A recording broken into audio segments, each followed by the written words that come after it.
Students with autism often find changes in their environment or daily routine difficult to manage. A change in class schedule, in a teacher's instructions, or peer interactions can cause stress to build. What frequently results is a student who's already anxious becoming even more anxious. He'll start to fidget. He'll start to rock. He'll start to look around, and then he'll start to move. He might even get up out of his chair. He starts tensing up and stressing and having tics. If unrecognized, these escalating stressors can lead to sudden and challenging behaviors. The most severe forms are commonly called meltdowns. Meltdowns can be unbelievable, right? They can be about as violent as you can imagine from an individual who is just not violent. Okay, stop it! Stop it! You're not allowed to do that, teacher! He's using his phone and... Here's the kid sitting at his desk, doing his work, and you walk over and you straighten his pencil on his desk, and that's it. He jumps up, he throws his desk, he may start hitting himself. It can range from that severe to screaming. At school, a meltdown could look like banging on a desk. It could look like screaming at a teacher. It can look like a really weird face. He was yelling. It took 2 adults to help him get out of the classroom and go to the vice principal's office and try to get him to calm down. For students with autism, meltdowns occur when a situation, a task, or unforeseen stimuli overwhelms their ability to control their anxiety. And for many, it starts with being unaware of their feelings and emotions. First of all, they can't tell that they're a little bit upset or they're overwhelmed or they're anxious. The next issue is some of our students have a difficult time matching emotion to event. For example, if our student misses 2 words on a spelling test, it's the end of the world because he doesn't understand that really in life 2 spelling words, not a big deal. And the way you react to it is to say, oh well, if I want to do better, maybe I'll study harder next time. The next issue is once our children become upset or overwhelmed, they have difficulty calming themselves down. There's nothing deliberate about a meltdown. It's not purposeful behavior directed at teachers or other students, but it can bring about a dramatic change in the affected student, whose behavior can be very disruptive to the class and an unsuspecting teacher. When Nicholas gets upset, his anxiety peaks and then the defiance comes, and it doesn't look like he's a child with autism. It looks more like he's a defiant teenager. I have to go to the bathroom! When they occur, meltdowns are the way a student with autism releases pent-up frustration. But the reason behind them varies. Many things can cause meltdowns. A lack of predictability is one. Participation in social situations where the child does not understand what he should do. Not being able to get assistance when needed. Having too much or too little sensory stimuli. It tends to be triggered when a student can't grasp a concept or they're frustrated with something that we're talking about in class that they just don't seem to get. If you're asking a student to do something that they don't want to do, that can also trigger it. I mean, each student is going to be different, and each meltdown situation is going to be created by different circumstances.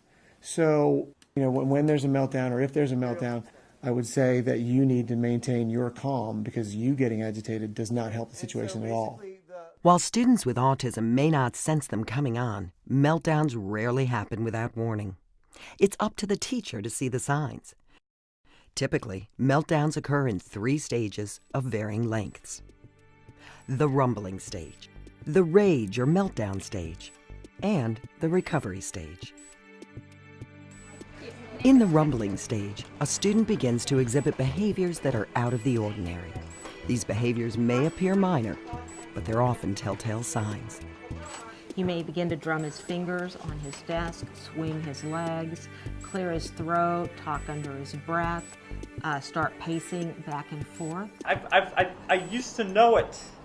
I They might talk louder than they normally do. So what you're looking for in the rumbling stage are either these overt physiological changes where they're sweating, they're flushed, or these more behavioral changes that are different from what they normally are. In addition, a student's behavior may become more overt in the rumbling stage, like withdrawing from others or threatening classmates verbally or physically. For teachers, the keys are to know your student, be alert, and prepared. That way, you'll be ready to respond when something isn't right. If I sense that students with autism are under stress, I allow as much latitude as they need. I'll give whatever they need to kind of get them to come back down to their comfort zone. Some kids need to just get up and walk. They need to move. And if that's what they need to do just to kind of detox from the situations, so to speak, then do it. The most important thing that teachers need to know are what are the warning signs. They're there. They really are. Once the teacher sees signs of a coming meltdown, it's vital that he or she promptly intervenes, but in a way that doesn't intensify the situation. Teachers can use distraction or calming techniques to help the student regain control before the onset of a full-fledged meltdown. I think what's hugely important is to have a process in place where you as a teacher know what this child needs. You know the signs if there's a problem, and you know the resources that you then have to use to incorporate into your routine. One intervention strategy teachers use effectively is called antiseptic bouncing, which involves separating the student from a stressful environment in a seamless and inconspicuous way. He is picking on his eyebrows. That is the signal. You go to him and say, Mr. Johnson needs a box of Kleenex. Please take it to him. Now, Mr. Johnson doesn't need the box of Kleenex, but he knows on occasion a box of Kleenex will arrive. We want him to get a drink of water, go to the bathroom, say hello to the school secretary, peek into a couple of classrooms. He then delivers the Kleenex and then makes his way back to his classroom. During that time away from the classroom, he's been distracted and he is calmed. Another proven intervention is sending a student to a home base, sometimes called a cool zone. A home base is simply a place where the student can go to decompress. It is not escape from work. It can be a speech-language pathologist room. It can be a resource room. It can be a counselor's office. I'm going to give you 5 minutes on this timer, and I'm just going to give you some space, okay? Usually we have some type of calm down plan already set in place, or somewhere for them to go where they don't need to focus on whatever work that we're doing at that moment, to just regain their composure and calm down. If a student's anxiety is not relieved during the rumbling stage, he or she will likely enter the rage or meltdown stage. Here, the student may lose control, acting impulsively, emotionally, and sometimes explosively. At this point, behaviors range from outwardly physical, hitting, kicking, screaming, and destroying property, to internal, such as withdrawal. What a meltdown really boils down to, it's when you're hijacked by your own emotions. You're basically you have no control. You have completely snapped. And depending on the individual, it can range from I'm just going to scream and cry and run out of the room to I'm going to throw tables. So, first rule. Stick with your group. Lisa's son, Paul, has meltdowns that vary in appearance. Meltdowns look like very different things depending on where you are for Paul, or depending on where Paul is at school. Even though he's a really happy, nice guy, the meltdowns will not look the same. And people who have never seen one will be surprised at how violent he can become. When a meltdown occurs, teachers need to know what to do, what supports are in place, and be ready to act. Together, if we come up with a system, there needs to be a plan. The general ed teacher needs to know what that plan is, and within that plan, that teacher needs to know, when do I send the child out of the classroom? Where do the other kids go? Who are they supervised by? Who is going to help me if the child has a meltdown? And what should I do during that meltdown? During a meltdown, teachers should keep one fundamental rule in mind. Keep everybody safe. I mean, that's really the issue. Oftentimes you have to remove everybody because it's too difficult to, especially when you're talking about high school. You know, if you're talking about a 15-year-old, 175-pound man, you're not removing him. You have to remove everybody else. For teachers, having a plan and implementing it properly is critical to helping a student who's suffering a meltdown regain control. The last thing you want is for the individual with autism to have a meltdown or a tantrum or a behavior problem, because those things are hard to recover from. His classmates start to think he's got a problem that is bigger than it really is. And so there are things that the gen ed teacher should know to do that will help keep the participant with autism sort of on a level ground. Take it from a parent of a student with autism.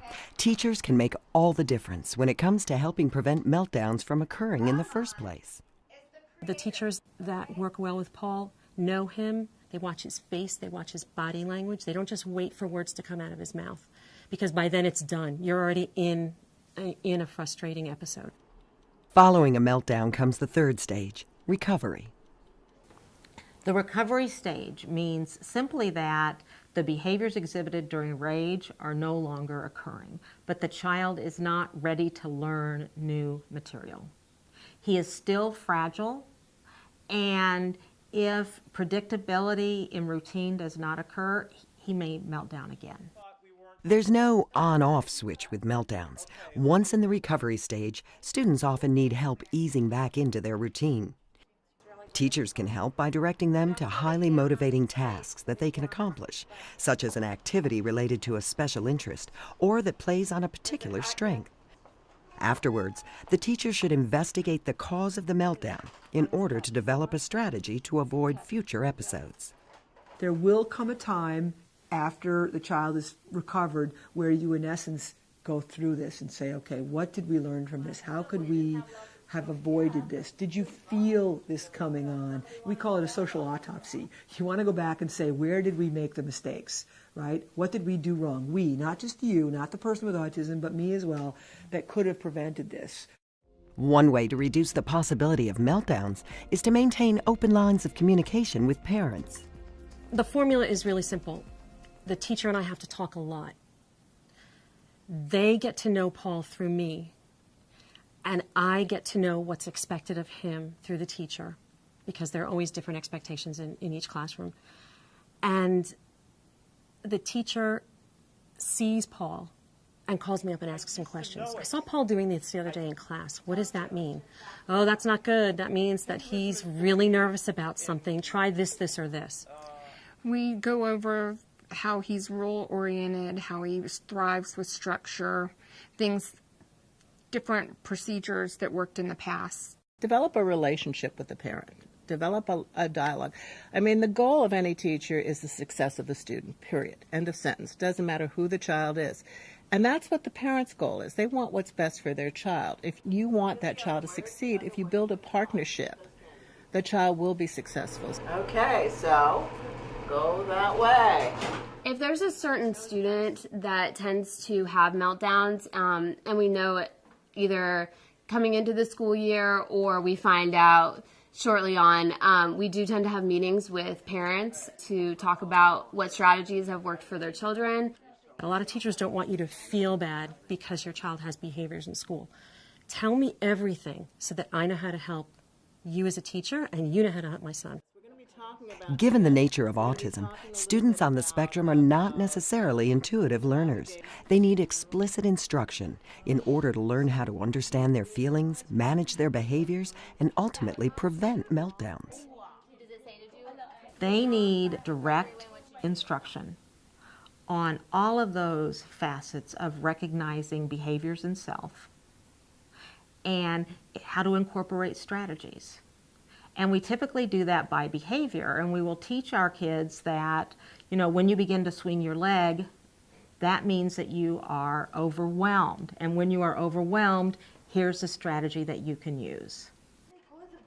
While some older students may have already developed healthy coping skills by the time they enter your classroom, it's important for you to continue building on those strengths as part of a proactive approach to managing behavior. People on the spectrum, by the time they get to high school, both hopefully have been taught some self-awareness. They also know their own warning signs. So, the two most important things are proactively implement the proactive plan and know the warning signs, so that if the child, the teenager, needs to get out of the environment, let them out. For teachers, an effective way to address challenging behaviors considers the individual student in the context of the classroom. I think knowing the student, knowing his strengths, knowing his areas where he's got the most difficulties, and then proactively addressing that will result in the best outcome. Have a great weekend. This segment presents what could go wrong in the classroom and how to productively deal with a student's challenging behaviors. The next segment, effective use of teacher supports, will bring it all together and describe how parents, teachers, and school administrators can create optimal learning environments for students with autism. For additional information and resources, please visit the Organization for Autism Research website at www.researchautism.org. For answers to more specific questions, contact the head of the Special Education Department at your school or your district's Office of Special Education.